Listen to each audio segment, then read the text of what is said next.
Good afternoon, it's Wednesday, it's Celt Day. I'm Linda O'Reilly and I'm joined by my colleagues Damien McCartney and Damien Donoghue, and we're going to take a look at some of the headlines in today's newspaper. Mad, wild, berserk Valentine's attack. Men found guilty of violent disorder at home of elderly woman. Derrylin bomb scare, a throwback to the bad old days. Brendan Smith is selected by Fianna Fáil to run in the European elections. Additional roads funding for the county eroded by rising costs. And Curla Forestry sparks residents' outrage. In sport, it's bad news for Cavan as Farney defeat signals relegation. Prestigious FAI award for Leanne Kiernan. And in boxing, John Joe Nevin picks up his 11th straight win in Philadelphia. We've also got hundreds of pictures from a dozen St Patrick's Day parades on Sunday and our usual entertainment preview for the weekend ahead. We'll start briefly with our front page story this week. It's from the current of Cavan Circuit Court, so there's quite a lot of court in this week's issue, but lots of other stuff too, you'll be glad to hear. But quite serious court cases, some of them. This one of the more serious. It concerns the attack on the home of an elderly lady Valentine's night last year. Now, two men, Matthias Krlicki and Patrick Delaney, have been found guilty by Cavan Circuit Court, having pleaded guilty at Cavan Circuit Court, both of violent disorder as a result of the incident. Now, the court heard in the past week details from the victims of that incident. The lady herself, who obviously doesn't want to be named, and we respect that, in terms of the effect this has had on her. Now, she herself described it as a mad, wild, berserk Valentine's attack, and said that the men were drug-fueled, and she still has flashbacks and is now afraid to be in the house on her own. So it's just a desperate story, Damien. It's a sign of the times. I think whenever the actual, we followed the story from the start, from the week of the attack, and at the time, I don't think we got across the full gravity of the attack, because, you know, it just seemed like a bit of vandalism nearly on her home, and we could appreciate there was an elderly woman there and it would be frightening. But whenever you read the story, Seamus Enright was a court reporter in this day, and he really gets across the full manic sort of frenzy that was there. It was a pretty intense scene that Seamus describes, and it was fortunate for the lady in question that her two neighbours came to her rescue and intervened, because it was pretty scary event. Now, like one of the neighbours actually hit who is now a defendant in the chest with a spade to actually try to calm this situation down. It was a really frightening experience for the lady. So these two gentlemen who've been found guilty, they've been in custody since February 2018. So whether the judge sentences them to prison or not come this Friday, they will have done time for it at least. So we'll see. We'll wait with interest what the judge. They are due to be sentenced on Friday. Yeah. So yeah, but I have to say the braveness of this lady in question. She's 88 years of age, Damien. She appeared before the court in person in a wheelchair. She's a wheelchair user, to give her victim impact statement and face these two men down in open court, and you know, she has to be given great credit for that. You know, and you've hit the word there, right? The bravery of her and the cowardliness, so cowardly by the two defendants on this. Like that, an 88-year-old woman in put through that is just, that's the definition of a coward for me. And there's two of them in this, but you know, fair play to her, so bravely coming forward, making sure that justice was served. Hopefully the sentence reflects the gravity of what happened there, because justice has to be served on that. But well done to her. She said it was the most frightening experience of her life. I never want anyone else to go through that, because I still go through it in my mind. So no, absolutely, and fair play to her. She's still living in her home. She hasn't let this kind of set her back any more than it obviously already has. So yeah, we look forward to seeing what that sentencing hearing on Friday brings, and we will have a follow-up, of course, to that story in next week's issue.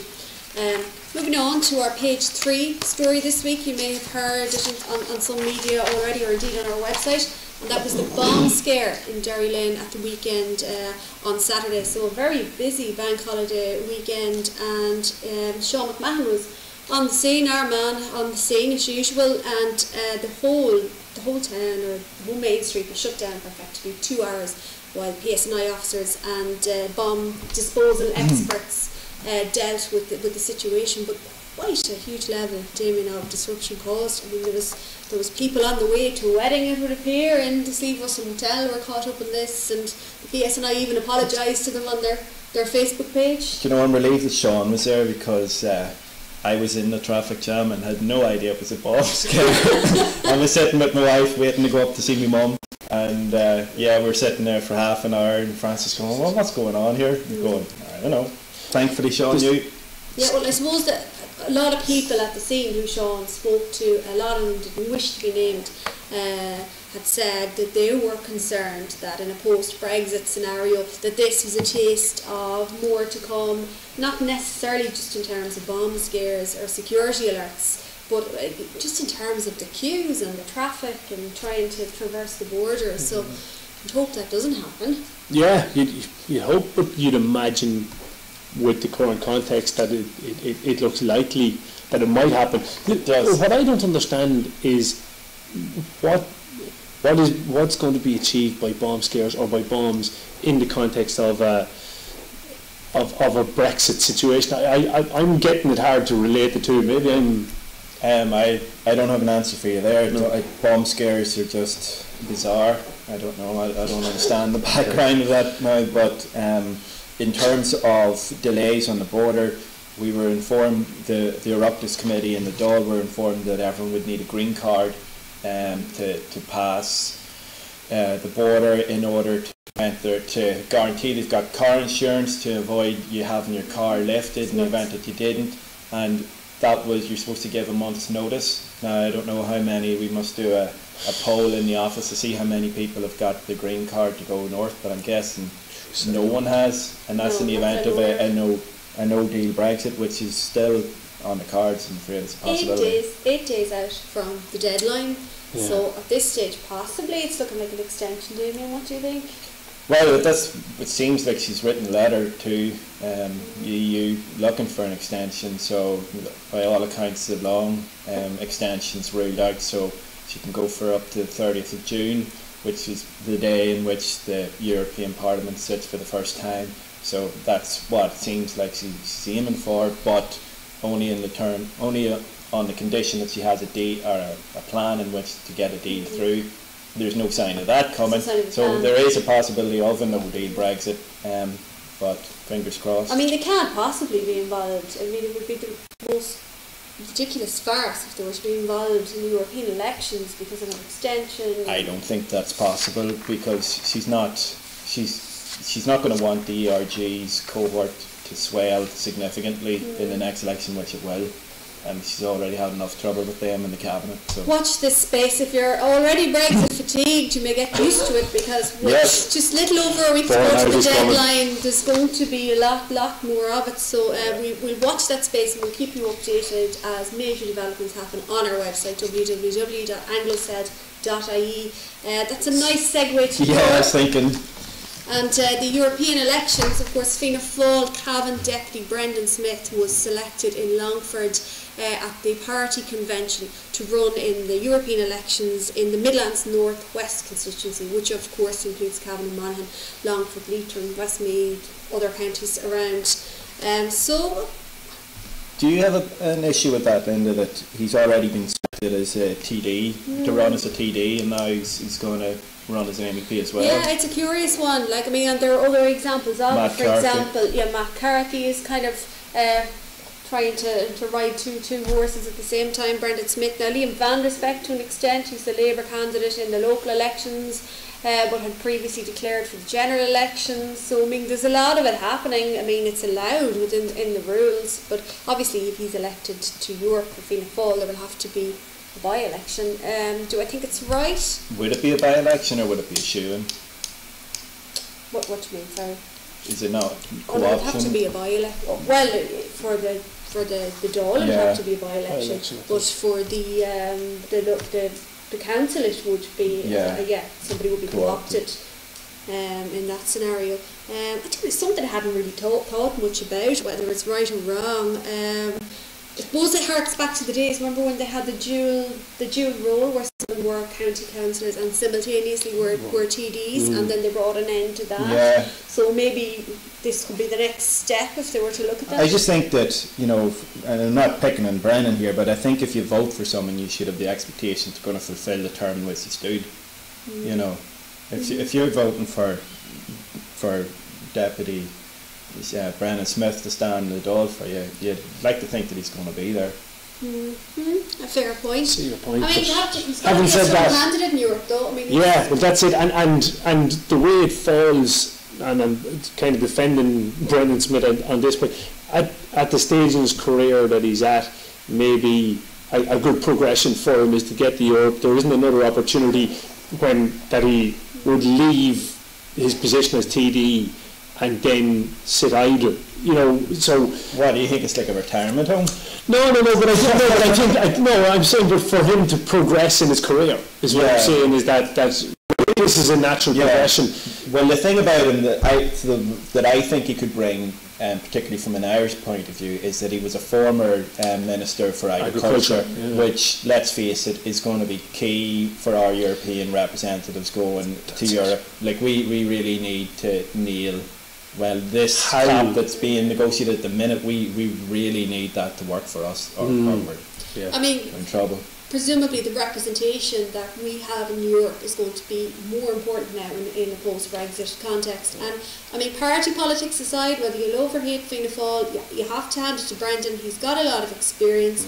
You mentioned he was former Minister for Agriculture, not to mention a number of other portfolios, but for a number of years now he's been the party chair of the Foreign Affairs, Trade and Defence Committee. He's from a border region in Ireland. I mean, he ticks a lot of boxes. So, I mean, I would say he's got a very good chance in those elections. Of course, Fianna Fáil having lost a seat in that constituency in 2014, and Pat Cope Gallagher, the Donegal man, lost the seat. So Fianna Fáil putting all of their, I suppose, putting everything in Brendan to win that seat back for the European elections. So, well, look, good luck to him, but if he is elected, it certainly makes the next general election here even more interesting than it already is, in terms of who will be the... And who do you think? Would it be Robbie Gallagher?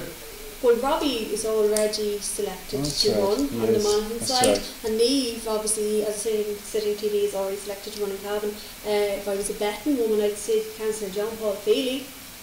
Good call. I'm sure he wouldn't want to comment either way on it until he sees how the elections pan out. But you know, geographically speaking, and somebody with a bit of ambition and a bit of drive. Yeah, there's I'm hearing again, and it could be just messing about here, but I'm hearing Philip the Gunner Brady as councillor, but running in as TD. You know, has he got the? Again, it may be just very, very local. Another good option, another young and ambitious and energetic young man, absolutely. And in geographic terms, that could work as well, in terms of being down more towards the south of the county. So, and you're right, he does seem to be particularly close to Deputy Brendan Smith as well as John Paul Feely. So that could be an interesting. It mightn't just be a one-horse race. Like most people are saying, it's John Paul Feely, but there may be somebody coming in from the left. And then Shane P. O'Reilly and Mulla, of course, but ran for the last time out. But geographically speaking, he'd be very close to both Niamh Smith and Joe O'Reilly, so I don't know how that would go down. But yet, look, interesting times ahead indeed, and I'm sure Brendan won't want to hear about who his replacement might be until he wins that seat or not. But good luck to Brendan, and he's already hit the ground running. He's already out there campaigning, so we wish him the very best of luck with this campaign. Damien, you were in Carlisle this week. I was out on last Thursday, which, if you remember, it wasn't a great day, but it was sort of like showery and blustery. And the reason I'm telling you about the weather is because there's residents in a townland called Cullia. It's a could say it's a beautiful place if we could see it, because most of it's behind Sitka spruce. But whenever you do get a glimpse of the area, it is lovely. But the two of the residents were telling me about their trouble with, well, they have lots of trouble with forestry, but the main one that they were talking to me about was since last January they claim that for 15 times their electricity's gone off. And the reason for it is whenever there's any sort of storm, if there's a weather warning, you're guaranteed the electricity is going to go off for them, because the electricity cables run straight through the forestry. Now, the electricity cables were there well before the forestry was planted, but the trees are planted too close, and you can actually see it. They showed me it from the lane, the lane. That's actually a minor road rather than a lane up to someone's house, but you can see it that the trees are just toppling over and hitting the cables, and they showed me where all of the cables are patched up. So it's a real inconvenience for these people. When it happens, you know, they have to restock their freezer, because, you know, they could be out for days on end. And the longest we've been out was 3 days, but like last month it was I went out on the Thursday, and the Monday before there was Storm Garth, and it knocked their electricity off. But the day I was there, it was just blustery, and they were saying, look, this isn't a storm or anything, but this is enough that it could go off. Like, it really could go off now. And I was going, yeah. But this is a Quilcha forestry, and Quilcha have come back and said to us that they're aware of the issues and have been liaising with one of the residents concerned, and they have a plan in place to rectify them. So that would be Quilcha's viewpoint on it. But they did seem to be a lot more conciliatory in their answers to us than these people would suggest in their interaction with them. They don't seem to have a great relationship with Quilcha, and maybe there is scope for a bit of bridge mending here.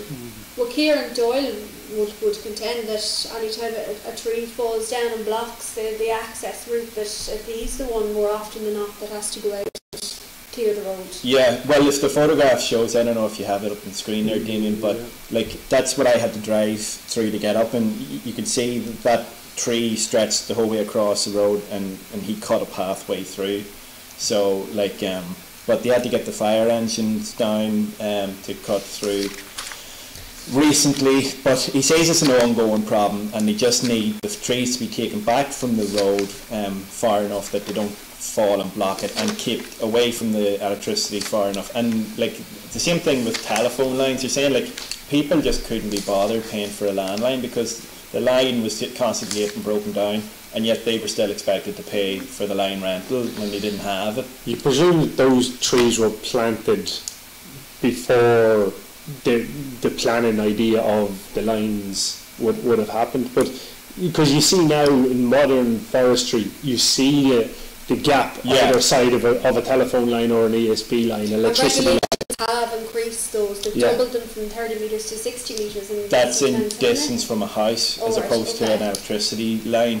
But look, the modern day forestry isn't as preposterous as this, whereby, you know, trees fall regularly on top of wires. Like, that's just dangerous, but let alone anything else. The forestry debate is a really interesting one. I know it really affects a lot of homeowners and landowners in Leitrim and West Cavan.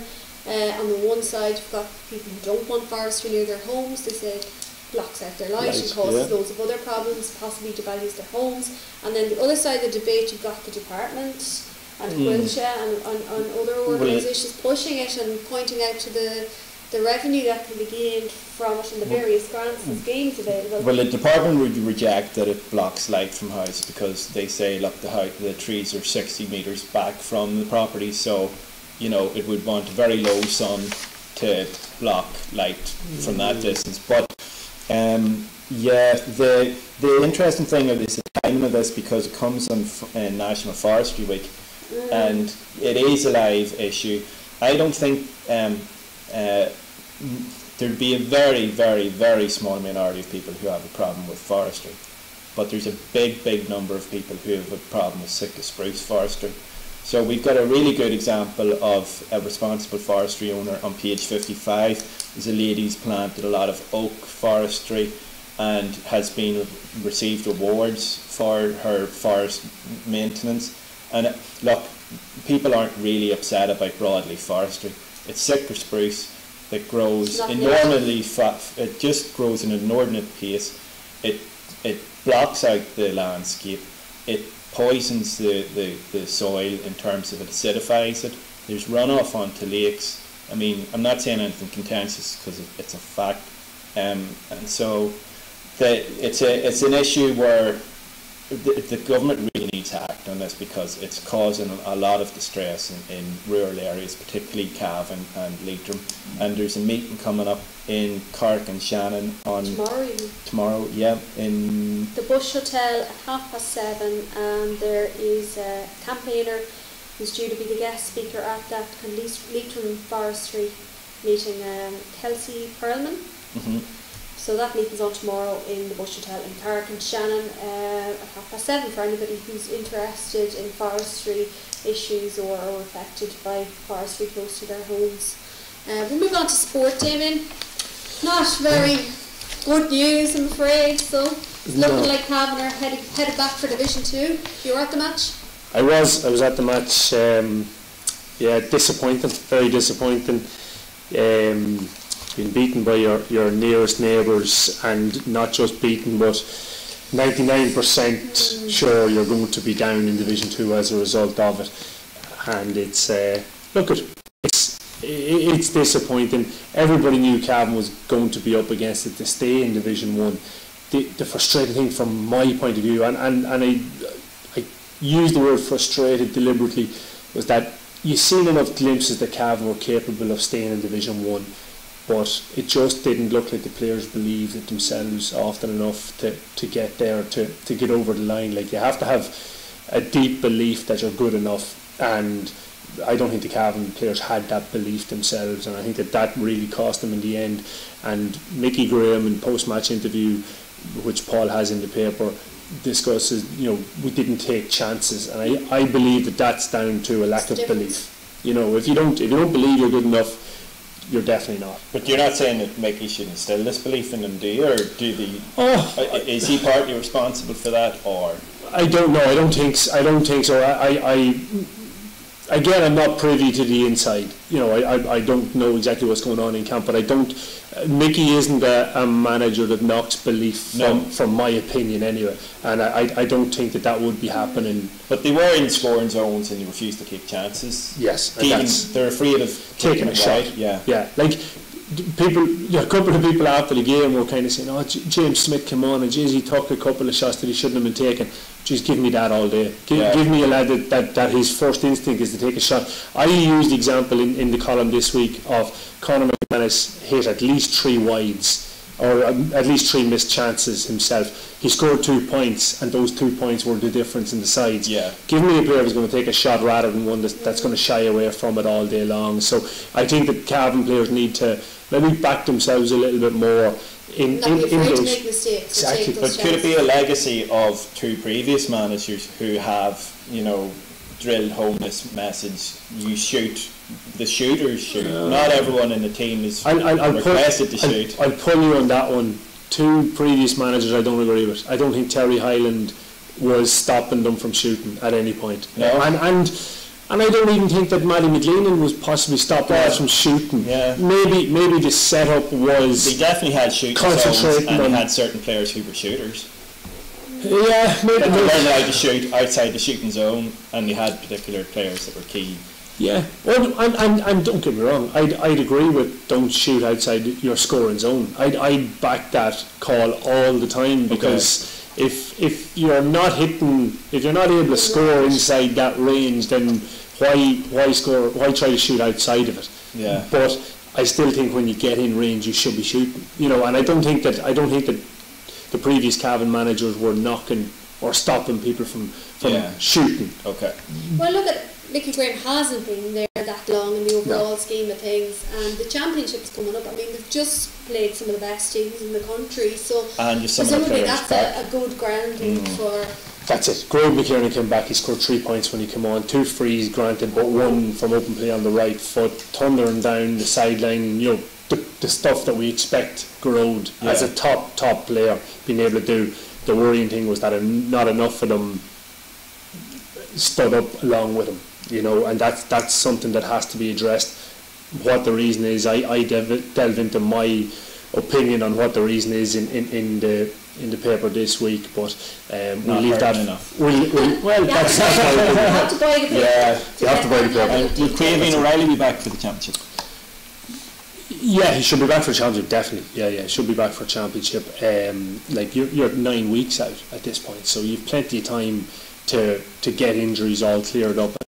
I know he's back training now, so yeah, that should help. But again, we're pinning the hopes on somebody that hasn't done it yet. That's something that, and I'm pinning the hopes on it. But that's something that should be worrying for the players that are currently there and fit and in the team at the minute. Why are we waiting for Cavan and Grode to come back? Those lads have to step up themselves. You know, they have to make an impression at county senior level, and the first round of an Ulster Championship is an opportunity. Dublin this weekend is their first opportunity. They've got to start to make an impact. Dublin have shown that they're vulnerable at the minute, and that they're vulnerable to long direct ball to a full forward line, especially big strong ball winners. Michael Argue, get him in there. Yeah, I think there's an injury there. There's something. Kevin Tierney, Michael Argue, we haven't seen in a while now, and I haven't heard exactly what's wrong with them. But there's something, and there has to be something amiss. I'm presuming there must be injury that they're not there, because they're big strong men in the full forward line potentially. So there's lots of coverage on the Cavan game. Yeah. There's obviously the reaction from Mickey Graham. Literally. Yeah, there is a post-mortem from Michael Hanna, myself, Paul Fitzpatrick. So apart from Cavan and Monaghan, what other sporting highlights can our readers expect in today's issue? Yeah, there's a 2-page interview with James Daly that I done. He's the Cavan ladies manager, and he goes into a lot of detail about issues in the Cavan ladies senior team, so that's a really good read. Outside of that, going into other sports, we have Leanne Kiernan, which is huge, picking up the senior ladies international player of the year. Fabulous. A wonderful achievement for an 18-year-old as she was, so well deserved. I'm just looking through the amount of sport, and some people can criticise the Celt sometimes for not having a diverse range of sport. Outside of football and soccer, we have athletics, which Paul Connolly, Anne McCorry and Aidan Waters competed in the Masters indoors. We have the boxing, John Nevin, Owen Duffy. Unfortunately, Owen Duffy picking up defeat at the weekend.